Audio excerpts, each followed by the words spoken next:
PTI रहनुमा यास्मीन राशिद कहती हैं कि इलेक्शन की तारीख तक हम एहतजाज जारी रखेंगे। कराची से खैबर तक अवाम एहतजाज कर रहे हैं। इलेक्शन जल्द नहीं करवाएंगे, इस सियासी बहरान से नुकसान होगा। बोलिए उसके प्रोग्राम ऐसे नहीं चलेगा में गुफ्तगू करते हुए उन्होंने कहा कि हुकूमत की कोशिश है मुल्क दिवालिया हो जाए। ये यहां से भागकर नवाज शरीफ से पूछते हैं कि क्या करना है। ये मफरूज शख्स के साथ मुशावरत करते हैं। हर रोज एक नया झूठ बोला जाता है। अपना एहतजाज जारी रखेंगे जब तक ये इलेक्शन अनाउंस नहीं करेंगे। कराची से लेके खैबर तक हर बंदा जो है वो सरापा एहतजाज है। इलेक्शन आप जल्दी करवाइए।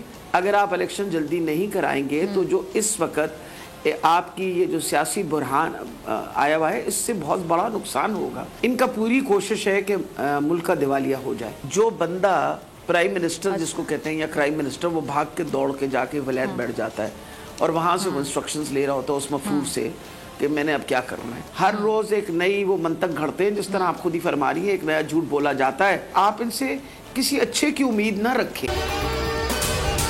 अगर आपको ये वीडियो पसंद आई तो हमारे चैनल को सब्सक्राइब करें और बेल आइकन पर क्लिक करें।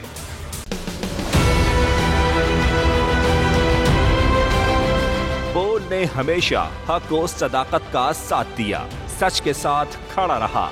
हम हैं मिसाल अब्र, मगर इस हवा से हम डर कर सिमट ही जाएंगे, ऐसे भी हमने। बड़ी मुश्किलात, बड़े बड़े चैलेंजेस, सिर्फ बोल खड़ा रहा, बोल डटा रहा। है उसकी आदत डरा रहा है, मेरी फितरत डरा नहीं हूँ मैं, और ये ईमान की ताकत की वजह से। सहाफत पर जब भी कड़ा वक्त आया सिर्फ बोल खड़ा रहा, आवाज उठाता रहा हकीकी सहाफत के लिए। इंशाल्लाह अल्लाह बेहतर करेगा, हक बातिल पे गालिब आके रहे।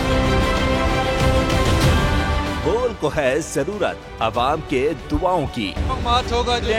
आई लव बोल। बोल को वेलकम कहता आजादी मार्च के लिए मैं बोल को मैं दाद देना चाहता हूँ। बहुत अच्छी कवरेज की है, ये मार्च की तो जबरदस्त कवरेज है। बोल की प्रॉब्लम सबसे बेस्ट। इजहार आसादी के लिए, पाकिस्तान के लिए, पाकिस्तानी अवाम के लिए।